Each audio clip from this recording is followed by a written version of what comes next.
ક્યાં સુધી ભાજપ શાસકો બાળકોના મોતના સોદાગરો બનતા રહેશે? આ એટલા માટે કહેવું પડે છે કે સુરતની અંદર ઘણા સમય પહેલા તક્ષશિલા અગ્નિકાંડ થઈ ગયો. 22 જેટલા નિર્દોષ બાળકોના મૃત્યુ થયા અને થોડો સમય પૂરતી બધી સ્કૂલોની અંદર કાર્યવાહીઓ કરવામાં આવી, ડોમ ઉતારવામાં આવ્યો, બધું ટેમ્પરરી થયું. એ પછી શહેરની અંદર આગની ઘટનાઓ બની, રાજ્યની અંદર એવી ઘણી બધી જગ્યાએ આગની ઘટનાઓ બની ગઈ, દુર્ઘટનાઓ બની ગઈ અને બાળકોના મોત થયા. પરંતુ આ બધી ઘટનાઓ પછી આજે પણ આ સુરત શહેરની અંદર ભાજપની સરકાર હજી એ શીખ લેતી નથી.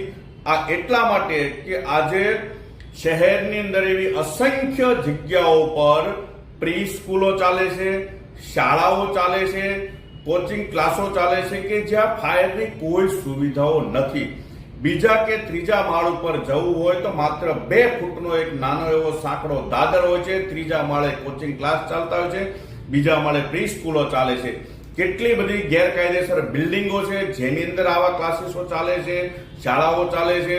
કેટલા બધા રેસિડન્ટ વિસ્તારો છે અને એ રેસિડન્સ વિસ્તારોની અંદર આવી કોમર્શિયલ પ્રવૃત્તિઓ થઈ રહી છે.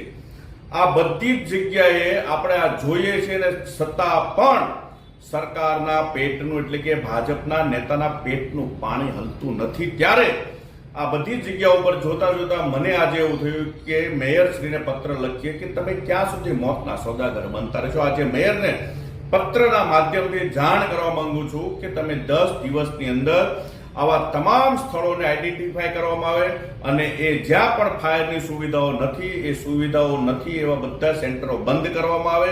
એમના વિરુદ્ધમાં કાયદેસરના પગલાઓ ભરવામાં આવે, કારણ કે કોઈને પણ આવા બાળકોના મોતના સોદાગર બનવાનો હક નથી અને તેમ છતાં બાળકોને મોતના મુખમાં ધકેલી રહ્યા છે. મારે સાથે સાથે આ શહેરના વાલીઓને પણ એટલી વિનંતી કરવી છે કે આપણી જવાબદારી એ આપણી પોતાની છે. ભાજપ શાસકોને આપણા બાળકોની સહેજ પણ પડી નથી. આપણે આપણા બાળકોને જે પણ કોચિંગ સેન્ટરો કે પ્રી સ્કૂલોની અંદર મોકલીએ છીએ તો સેફટી પહેલા જોઈએ. એવું નહીં કે આપણે એમને ગમે ત્યાં નજીકની સ્કૂલ છે તો મોકલી દઈએ. શું ત્યાં આપણા બાળકની સેફટી છે? ત્યાં આગ લાગશે તો આપણો બાળક સહેલાથી બહાર નીકળી શકશે કે નહીં? આ સૌથી પહેલી આપણી જવાબદારી છે.